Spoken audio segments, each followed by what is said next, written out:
I seen that. You skipped the ad. Refresh it. Watch the ad all the way through. This pays for electronic giveaways to kids.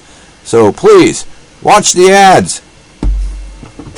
Hello and welcome to the Hardcore Giveaway and Gamers Club channel. My name is Daniel, and before I start talking about this video, let me invite you to go look at my active giveaways playlist. I give away high dollar items, almost $100 every single month. And coming up Christmas, I got a very high dollar giveaway. You want to check it out. Anyhow, all you have to do to win or enter in any of my drawings is post a comment in the video itself. This is not a giveaway video, so don't say enter me here.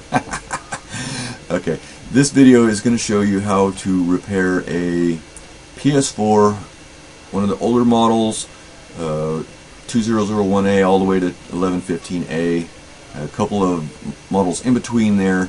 You'll know just by watching the video whether or not it's your system.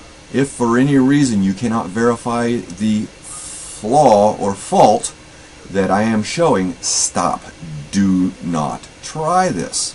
You'll wind up damaging a good component and have to replace it. If you try to fix something that is not broken, you will break it. Take it to a qualified repairman that actually has schooling in component level electronics, not networking or IT, but component level electronics. They're your best shot for any repair. Ask them to show you some kind of schooling on the topic. If they have it, I guarantee you they'll be more than happy to show it to you.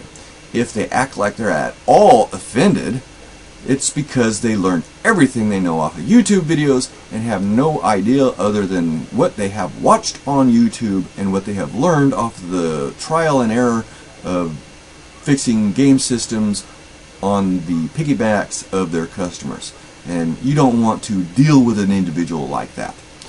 Okay, so especially when it comes to a $400 or $500 system. Let's get to the video, and I'm going to walk you through it. Okay, I'm starting with the video with the box pre-opened. You're going to check this part right here. It's to the antenna. Make sure it's on. To get to this point, you can watch the cleaning and maintenance videos on how to get to this point. And you need to check right here. Okay, right here is most likely where your problem is if you cleaned your box or you opened it or you just lost it. Alright, this is a 2-wire or 2-core wire. It's grounded on one side, and then the second wire goes to the other side of this and is soldered on. So I switched over to a microscope cam so I can get a much better close-up. You'll have to excuse any out of focus because this doesn't have autofocus and I have to manually focus it. But you see how that's moving? The wire is no longer connected, so your antenna is not going to work. Look, see underneath? Okay, so that lets you know that this antenna is in fact your problem. If your antenna is connected all the way, with all likelihood it's not your problem unless you've taken that antenna completely off and damaged it somewhere down the line. But normally, if you're not able to play any reasonable distance away from your system, it's going to be your antenna. It is cheaper just to buy a replacement than to go out and buy a soldering iron, but if you have a soldering iron and you got decent soldering skills, you can easily fix this. You're just going to have to remove this up, and depending on how it broke, you may have enough room to just do what I do here and just put it back in place. If not, you might have to desolder it and pull the insulation off, resolder the grounding set part of the cable onto it, and then solder the center wire to the other pin. Okay, so you want to bend it back into shape where it's supposed to be. See how it's nice and straight there. Alright, and now that we got the wire up, I'm using a dental pick here so you can see how small this is. Alright, we're going to put this back in place. It's just enough wire so that it can actually make contact with the other side. So I'm going to go ahead and just solder this on as is. You will want to, sorry about that, you will want to make sure when you solder this in place that wire goes all the way down and touches the metal at the bottom of the plate. Otherwise, you're likely to not get as good a range. Alright, so when you go to solder, you heat up the solder, get it nice and liquid, and then push the wire down until it makes contact with the plate, and then remove the soldering iron. Now I'm going to retouch this up here in just a second, but yeah, basically that's the way it should look. I didn't like the wire, it was still a little high, didn't quite get all the way down, so I'm going to go ahead and retouch it. But yeah, give this a second here. Yeah, it's just as simple as that.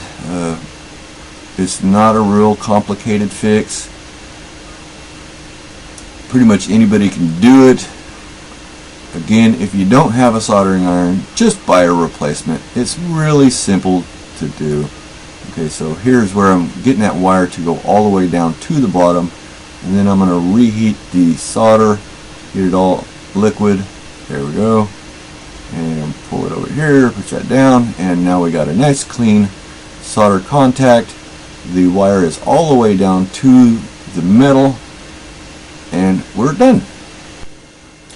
Hope you enjoyed the video, and I hope this fixes your issue. Again, please, if you're watching YouTube videos to repair a game system, I want to advise you with this. If you have blue light shut off, with all likelihood it's not the power supply. Okay, so take it to a shop. If you have pretty much any issue with the system, you're much better off taking it to a shop. I get so many game systems from people who have no clue about electronics, although they're fairly technical minded. They get in the system and they say, okay, this is what my symptoms are. They look it up on YouTube or online, and the symptoms they find matches this other guy's video, and this other guy says, okay, this is what you got to do to fix that. Well, unfortunately for them, 90% of the time, even though the symptoms are exactly the same, and you may be missing some symptoms because you don't know what you're looking for, even though the symptoms are in fact exactly the same, there can still be 100 other issues that will cause the exact same thing. So if you try to repair your system using their problem, even though it may be a common problem, if you try to repair your system using their suggestion, with all likelihood you're going to wind up with a expensive paperweight. So please, please, please, you're better off saving some money and taking it to a shop, because I guarantee you, and I see this every day in my shop, okay, people will bring me game systems and I tell them, I'm sorry, but because of what you did, your game system is no longer repairable. It will never, ever, ever, ever, ever, ever, ever play a game again. There is no way to repair it thanks to what you did. Okay? So, please, YouTube videos are fine for things that you can verify. Repeat, verify your problem is in fact the problem that is showing. If you cannot physically, visibly verify that the problem you're watching is in fact your problem, for God's sakes, please do not attempt to repair your system using their video. Stay safe, happy gaming, and check out my active giveaways playlist, and consider becoming a member of the HGC by helping me give away free electronics, game systems, PCs, laptops to you and all the kids that really can't afford to get game systems, PCs, and laptops.